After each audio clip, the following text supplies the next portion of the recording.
Tout est parti d'un constat, un diagnostic. Voilà 61 ans que l'APS poursuit son rôle d'agence d'information de référence au Sénégal et dans la sous-région.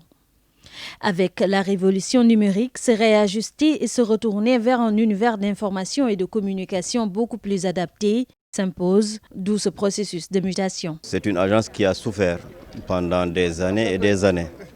Et l'occasion nous est ouverte cette année avec bien sûr l'appui du président Macky Sall de restructurer cette agence et ensuite aussi de lui donner les moyens pour qu'elle fasse le travail qui lui est dévolu. Nous avons vraiment porté le plaidoyer depuis la 12e législature.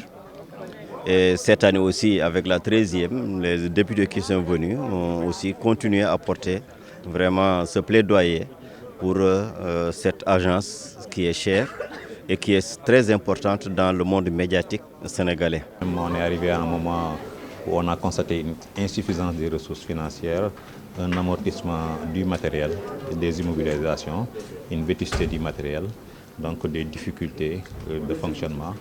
Et à partir de ce diagnostic, on a développé un plan stratégique que les hautes autorités, notre tutelle technique à travers le ministère de la Culture et de la Communication et la tutelle financière, le ministère des Finances et du Budget, donc ont validé le document. Et l'une des recommandations a été le changement de statut. On a constaté que le statut était désuet, était tombé en désuétude. Et il fallait donc beaucoup plus de ressources et de possibilités de mobilisation de ressources. Et ceci n'est possible que dans le cadre d'une société nationale. Et c'est pourquoi le président a demandé de procéder à la mutation de l'agence de presse sénégalaise, la faisant passer d'établissement public à caractère industriel et commercial à société nationale. Avec ce passage en essai, des innovations majeures sont attendues.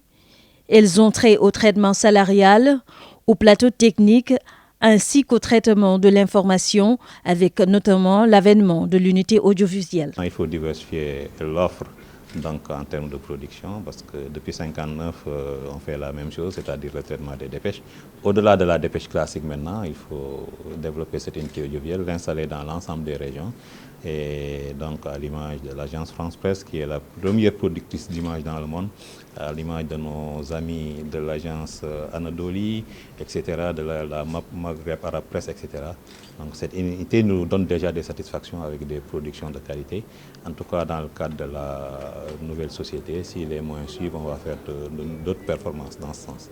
Il y a la rénovation du parc technique et technologique, donc la digitalisation, le renouvellement des équipements, donc du matériel roulant. Donc également du point de vue du traitement aussi, il y aura des évolutions donc, dans le traitement des agents en termes salariales. Des changements radicaux en vue d'assurer la pérennité des ressources, ce qui implique d'ailleurs la fin de la gratuité. Il nous faut trouver des ressources nouvelles, donc au-delà de la subvention de l'État. Donc quand même nos dépêches sont utilisées et sont reprises à longueur de journée sans en retour donc un paiement. Je pense que cela va finir. Je le disais, l'œuvre journalistique comme l'œuvre artistique, l'œuvre intellectuelle a un coût, a une valeur marchande et elle doit être rémunérée. Dans la perspective de génération de ressources propres, nous allons mettre fin à la gratuité, donc beaucoup d'agences dans le monde le font. Et on va crypter, on va laisser que le chapeau et le reste, il faut s'abonner. Avec ces transformations institutionnelles en cours, la tutelle décline les attentes. La nouvelle forme juridique de l'APS vise à lui permettre d'augmenter substantiellement ses ressources financières en vue de réaliser des investissements structurants, d'adapter son contenu, de mettre en place une nouvelle organisation fonctionnelle et de disposer de ressources humaines suffisantes et qualifiées pour une bonne exécution de sa mission de service public. La SNAPS est appelée à réajuster son modèle économique en l'adaptant aux mutations du monde des médias.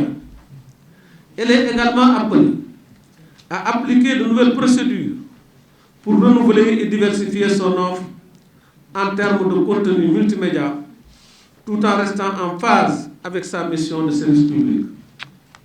Enfin, la transformation digitale de la SNAPS, le maillage intégral du territoire national et son déploiement dans l'espace sous-régional sont parmi les priorités déclinées dans le plan stratégique de développement. À travers cet atelier de 3 jours, il s'agit entre autres objectifs de revenir sur les enjeux de la modernisation d'une agence de presse à l'ère du numérique, de définir des perspectives de la nouvelle société, de rappeler également les différentes étapes du processus de mutation institutionnelle. Désormais, à partir de janvier 2021, il sera question de SNAPS.